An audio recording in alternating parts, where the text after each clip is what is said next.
Oi, pessoal, tudo bem? Vamos dar continuidade nas aulas de história, tá? Gustavo já me mandou falando que estava precisando de mais uns videozinhos, tá? Então, bora lá. Hoje a gente vai começar uma matéria super importante, tá? Que é Brasil Colônia.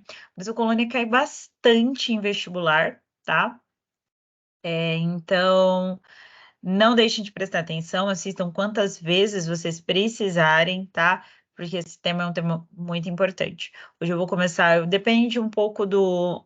Eu vou mandar um material só, tá? Que aí vocês já ficam com vocês não precisam ficar imprimindo, mas acredito que o professor que vir vai ter que vai pegar isso aqui na metade, tá bom? Então, aí ele continua do jeito dele, com o material dele, tá bom? Mas vamos lá, vamos começar e conforme ele for chegando, a gente vai trabalhando, tá bom? Vamos começar então com o período pré-colonial. Essa aula eu pretendo fazer período pré-colonial, aí a depender, se não ficar muito grande, eu vou entrar em as administrações coloniais, tá? Mas ficar um pouquinho, um tempinho aí considerável, fica só período pré-colonial, tá bom? Então, o que é o período pré-colonial, tá? Vamos falar então de história do Brasil, né? Então, durante muito tempo, né, a história do Brasil foi considerado só a partir da chegada dos indígenas, dos portugueses, né, no Brasil, desconsideraram a história dos indígenas, tá? Mas hoje existe já a pré-história do Brasil, que é a pré-história, né, que é a história dos indígenas antes dessa chegada dos portugueses, porque até então não se existia aqui no Brasil fontes escritas, tá? Então, por isso que é chamada de pré-história, tá? Mas existia uma história, existia esses indígenas aqui, tá? Mas como isso era matéria do ano passado, a gente acabou não se estendendo aqui, tá bom? Então, o período pré-colonial, ele começa com a chegada dos portugueses aqui no Brasil, certo? Então, quando esses portugueses chegam, tá? Aqui, eles não vão encontrar ouro, né? Como aconteceu com os espanhóis no restante da América Espanhola, tá? Eles não vão encontrar ouro, né? Eles não encontraram ouro igual a Espanha encontrou no México, nem vão encontrar prata, como eles acharam na Argentina, tá? Até porque a nossa fonte de ouro tá em Minas Gerais, bem no meio do território, tá? Então, como no Tratado de Tordesilhas, a gente vai ficar basicamente com o Nordeste, uma parte aqui do Sudeste, não tinha ouro, não tinha nada que eles encontrassem que tinha tanto valor comercial. Então, ficava muito caro implantar um sistema colonial se, na época, o comércio com as Índias, aquele comércio de especiarias que a gente viu com as grandes navegações, acabava se tornando muito mais lucrativo, tá? Então, é um período aí que vai de 1500, com a chegada dos portugueses, até 1530, tá? Que não compensava para os portugueses implantar um sistema colonial. Eles acabavam investindo mais no comércio de especiarias e meio que deixaram o Brasil meio que abandonado. A única coisa que eles encontraram aqui, porque lembra, só para a gente retomar, que o que interessava das colônias eram metais preciosos, tá? Só que também tem matéria-prima e produtos tropicais, tá? Uma das matérias-primas que eles encontraram aqui no Brasil foi o pau-brasil, tá? O pau-brasil era uma madeira tintorial, certo? Que servia muito bem para tingir tecido, tá? Da cor vermelha, e que deixava um vermelho muito bonito, um vermelho que vendia muito esses tecidos. Então, por isso que interessava muito, né? Foi encontrado aqui na Mata Atlântica, certo? E era um único interesse. Só que eu não precisava, tá? Implantar um sistema colonial para extrair esse pau-brasil. Vamos entender por quê, tá? Então, quem é que vai se interessar? As companhias particulares, tá? Então, eles vinham para cá, para o Brasil, para pegar essa madeira tintorial, tá? E aí, eles vão trabalhar, como aqui é uma colônia portuguesa, eles vão tentar implantar um sistema colonial como eles fizeram na África, né? Para a gente retomar, a gente tinha as colônias que foram construídas, que trouxeram imigrantes para cá, né? Trouxeram portugueses, espanhóis para cá, tá? Mas existiam as feitorias. O que eram as feitorias? As feitorias eram postos comerciais. Então, eles tinham lá, construíam um posto comercial, uma casinha, né, algo assim, na praia, tá? e ali eles realizavam as trocas comerciais. Isso já era praticado lá na África pelos portugueses. Então, ao contrário do que aconteceu na Espanha, que já foi colocando um sistema colonial, já foi extraindo, já veio trazendo espanhol para cá e criando uma infraestrutura, aqui no Brasil não, tá? Então, eles funcionavam com feitorias nômades, tá? E quem vinha para cá para administrar essas feitorias, certo? Existiam os degredados, tá? Então, quem eram os degredados? Eram pessoas que haviam cometido crimes, tá? Em Portugal, e aí eles passavam por um julgamento, e esses crimes eram diferenciados por graus. Então, existiam os crimes de primeiro grau, os crimes de primeiro grau cumpriam suas penas dentro de Portugal mesmo, então eram os crimes mais leves. Os crimes de segundo grau, que eram um pouco piores, tá? E por isso eram cumpridos os crimes na África, e os crimes de terceiro grau, que eram os crimes considerados absurdos pela sociedade da época, e adivinha onde a pena era cumprida? Tá? Aqui no Brasil. Então, eles traziam esses degredados, porque eles não queriam que eles voltassem para Portugal de jeito nenhum, para cumprir pena aqui. E aí, eram esses degredados que acabavam trabalhando para a coroa dentro dessas feitorias, tá? Então, o que que eles faziam? Eles recebiam o pau-brasil dos indígenas e depois repassavam esse pau-brasil para as companhias particulares, né, para os portugueses que vinham até aqui para levar essa tinta para Portugal, tá bom? O pau-brasil, ele pertencia ali da região do Rio Grande do Norte até o Rio de Janeiro, tá? E a mão de obra era o escambo, não é mão de obra escrava, tomem cuidado com isso, tá? O período pré-colonial, a mão de obra era o escambo. Então, o que que é o escambo? É uma troca de produtos, tá? Só que de um produto que não tem valor comercial por outro que tem muito valor comercial. Então, o indígena pegava o pau-brasil da natureza, o pau-brasil que tinha um grande valor comercial como matéria-prima, né, e tal, e levava até a feitoria para o degredado, que pagava este trabalho do indígena por meio de uma miçanga, de miçangas, de espelho quebrado, de cachaça, de rapadura, certo? Que eram alimentos, que eram produtos, que eram objetos que não tinham tanto valor comercial assim como o pau-brasil. Isso que é o escambo. Então, o indígena não era obrigado a fazer isso, não era um trabalho coercitivo, só que ele não sabia do preço, né? Ele não sabia qual era o valor comercial que o pau-brasil tinha ali para o português, tá bom? Então, por isso que ele fazia. Ele ficava encantado de pegar um pedaço de espelho quebrado, porque ele não conhecia o espelho, né? Ele não conhecia a cachaça, né? Ele não conhecia a rapadura. Então, ele ficava encantado com essas coisas e por isso ele acabava trabalhando ali, ganhando isso por meio do escão, tá? O que que acontece? Se é uma colônia que só tem degradado e indígena e não me dá lucro, certo? Portugal não fazia uma grande segurança aqui. Ele fazia algumas expedições, né? Ele fez dois tipos de expedições, as exploradoras, tá? Que eram para explorar o território, ver se achava ouro ou não, e as guardas costeiras, que eram exatamente para fazer a segurança. Lembrando que deixa eu molhar o bico. Lembrando que França e Inglaterra entraram atrasados na corrida colonial. E por isso eles faziam a colonização, né? Eles tentavam encontrar as colônias deles por meio da pirataria, tá? Então, eles pegavam tinha até os corsários eram uma espécie de piratas, mas que eles eram pagos, financiados pela coroa francesa e pela coroa inglesa, exatamente para descobrir os pontos vulneráveis, tá, do território e conseguir invadir, conseguir ocupar essas terras, né, os invasores. Enfim, o que que acontece? É que no Brasil, quem estava fazendo aí as negociatas, quem estava ali governando mais ou menos, eram os degredados, que não queriam estar ali, eles estavam ali cumprindo pena, então, eles acabavam se aproximando desses piratas, ficava muito vulnerável o território, né? E por isso, o Portugal precisava encontrar uma forma de melhorar essa segurança. Outro problema é o quê? Aí, a partir de 1530, mais ou menos, você pode ver que a última guarda costeira termina em 1528, tá?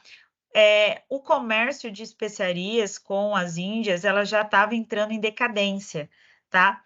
Por estar entrando em decadência, eu precisava melhorar a segurança desse território, porque senão Portugal ia perder essa colônia.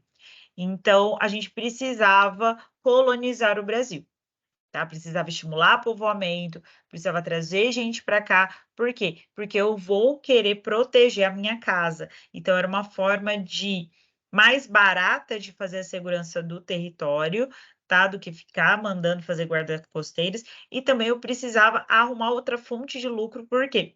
Porque o comércio das Índias já tinha ali meio que decaído, tá bom? Então, bora colonizar esse Brasil. Então, quando a gente fala de colonizar o Brasil, a gente tem que lembrar que existiam duas formas administrativas de organizar essas colônias. A primeira foram as capitanias hereditárias, que acabou não dando certo, e a segunda forma foi o governo geral, que existiu aqui até 1808, tá? Com a chegada da família real aqui no Brasil. Tá? Existe uma outra versão da história que fala que o governo geral acaba em 1759 durante o governo pombalino, tá? Que é com as ideias iluministas, que vai dar mais ênfase à região central do Brasil, né? Por causa de Minas, né? Só que ainda não é um consenso. Então, oficialmente, o governo geral acaba em 1808. Certo? Então, vamos falar de capitanias hereditárias, né? Só passou um pouquinho aí do tempo que eu havia, né, pensado, então bora lá. Então, o que eram as capitanias hereditárias? O Portugal pegou o território brasileiro e dividiu, fatiou esse território, tá, por capitanias. Foram divididas 14 capitanias, nessas 14 capitanias existiam 15 lotes e essas capitanias foram entregadas para 12 donatários, que eram os capitães, né? Então, os que governavam aí as capitanias, tá? Então, se vocês, matematicamente, se a gente for ver, estava faltando aí 2 donatários, porque 2 deles receberam 2 capitanias, tá? Quais eram as bases jurídicas das capitanias hereditárias? A carta de doação, porque essa terra era de Portugal, tá? Então, no caso, Portugal concedia, dava o poder de concessão ao donatário. E aí, dentro da capitania, o donatário podia fazer, redividir do jeito que ele queria, tá? Só que também nessa carta de doação não era assim, olha, Portugal, o rei está te dando aí, donatário, essas terras. Não, existiam alguns deveres que esses donatários também precisavam cumprir, tá? Então ficava tudo estabelecido dentro da carta de doação. Já a carta foral eram os direitos e os impostos que quem morasse dentro da capitania tinha que pagar à coroa, mas também tinha que pagar aos donatários, tá? Então, tudo ficava ali estipulado. Lembrando que todas essas terras foram divididas em lotes, as capitanias, e esses lotes depois vão ser chamados de sesmarias. Então, o que são as sesmarias? As sesmarias são as grandes fazendas, os latifúndios, né? Que vão dar o direito, né, desse donatário dar essa terra para alguém, tá? E aí, quem recebe o latifúndio, ou seja, quem recebe as sesmarias, a grande fazenda, ele tinha o direito de explorar qualquer coisa, o que tivesse dentro da terra dele. Então, por exemplo, ele recebeu umas sesmarias e dentro dessas sesmarias tinha ali uma tribo indígena, tá? Então, ele poderia muito bem explorar a mão de obra que ali existia, tá? Era dele, pertencia a ele, certo? Então, que dava direito para ele, o famoso jurisdição, tá? Então, a jurisdição do senhor de terras, do fazendeiro, era a sesmaria dele. Então, tudo que tivesse ali dentro da sesmaria que ele recebeu do donatário era direito dele, e era um direito inalienável, ou seja, um direito hereditário, tá? O bem, as sesmarias nunca poderia ficar inalienável, ou seja, nunca poderia ficar sem um dono. Por isso que chamava capitania hereditária, passava de pai para filho, tá bom? Lembrando, eu tenho a capitania e dentro das capitanias, elas foram divididas em sesmarias, tá bom? Então, se eram 14 capitanias, somente 2 davam lucro para a coroa. Então, pensa aí, logicamente. Se eu tenho 14 capitanias e somente 2 dá lucro para a coroa, deu certo essa forma administrativa? Não, né? Então, por isso que não deu certo. As duas que deram certo, né, que davam lucro para a coroa, era Pernambuco, porque eles investiram na produção da cana-de-açúcar. São Vicente também vai investir na cana-de-açúcar, mas além da cana-de-açúcar, ele vai investir também no abastecimento. Lembrando que a cidade de São Vicente é a cidade mais velha do Brasil, foi a primeira cidade a ser fundada, porque ali foi fundado o primeiro engenho do Brasil. Tá bom? Então, São Vicente trabalhava com cana-de-açúcar, mas o forte dela era abastecimento. Então, o que é o abastecimento? É atividade econômica para abastecer a própria colônia, mais o mercado interno, tá?